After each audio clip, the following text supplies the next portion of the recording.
All right, today we're going to talk about a problem that a lot of people have with their golf swings, a reverse weight shift. What that means essentially is in the backswing, the weight's moving towards the target, and the through swing, it's moving away from it. Causes all sorts of problems, causes issues with the swing plane, it causes issues with the release pattern, certainly causes issues with where you hit the ground. Behind the golf ball is normally the most common thing, or of course if you're not hitting behind the golf ball, you're hitting up on it, and that's going to cause you to top a lot of golf shots. So people get a little bit confused with this, and how you actually transition in the golf swing and where your weight should end up. And we're not really talking about moving your head and upper body off the golf ball. I mean, that's the first thing I want to make sure everybody understands. The last thing you want to do from reversing and coming out of shots is to stand there and start swaying and sliding. That's the worst thing you can do, and that's not my objective. But what we're going to do here is we're going to start to engage our lower body, right, our feet in relation to the ground. You're going to start to feel some pressure through the ground into your feet, and that's ultimately my goal. Okay, so when we take a club back, we want to move into the inside of the right foot. As we change direction, we're going to go ahead and kick the ground on the left foot. We're going to push through the ground. You're going to feel like you're engaging your left side here, and at that point you've got permission to start spinning through the shot. That's when you want to be rotating as hard as you can. Okay, it's very important to understand that. Now what I see with most golfers is, even if they maybe aren't going left in their backswing, they may be getting back, they're going to start spinning from their back foot, right? So they're opening their body in relation to the target way too early, and that causes basically this motion where the right hip and shoulder come out, the arms disconnect from the body, and we're swinging outside in. And you'll be slicing all day long if you do that. So the advantage of actually getting this sequence correctly is it actually influences the swing plane and the release, okay? Very, very important to understand that.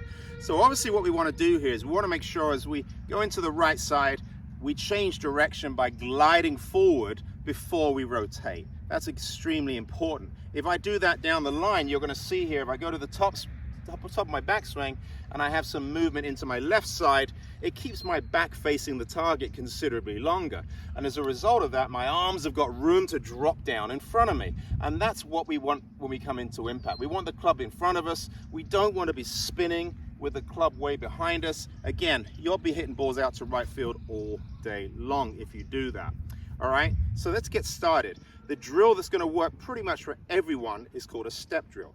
And we've got three versions of the step drill. The first one's for beginners, second one for intermediate, and the last one I'm going to do is for more advanced or elite golfers. All right, so what we're looking for here is we're looking to set up to the ball. I'm going to do drill one here, which is for the beginners. And all I'm going to do is set up to it the way I always do, all right?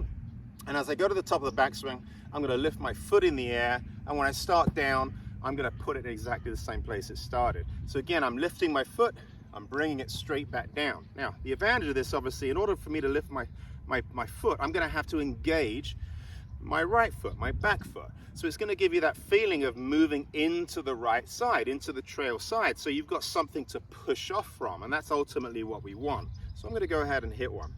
Again, remember, left foot up, left foot down.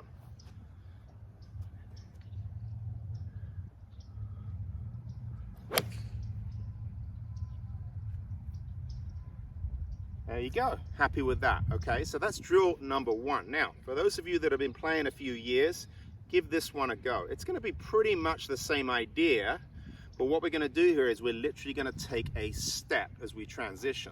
So you set up to it exactly the same way, normally, okay?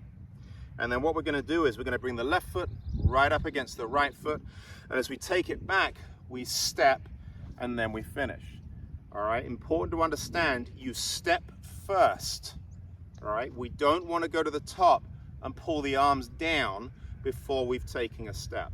So you got to make sure, remember, we're trying to initiate the swing with a little bit of a glide into that front foot. Very important. So I'm going to go ahead and do that. Drill two.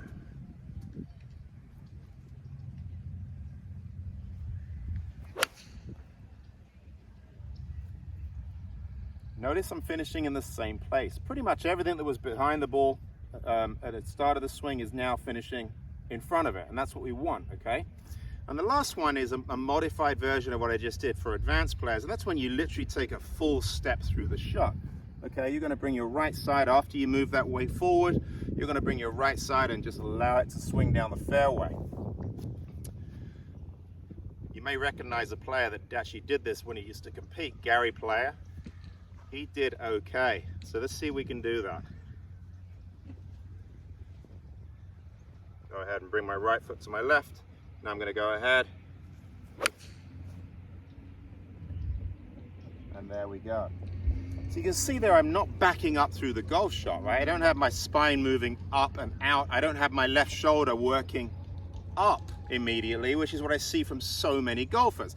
Obviously, if my intention is to glide into that lead leg, my left shoulder is going to be moving down towards my left knee and hip. It's not moving away from my left knee and hip, and that's extremely important. And as I discussed before, with you moving into your left side, you're not spinning. Okay, it's very, very important to understand that we start the downswing with a movement laterally with the lower body. What we never ever want to be doing is spinning out. So give those 3 drills a try, obviously depending on how good you are, your level of golf, and I'm certain that's going to help your ball striking.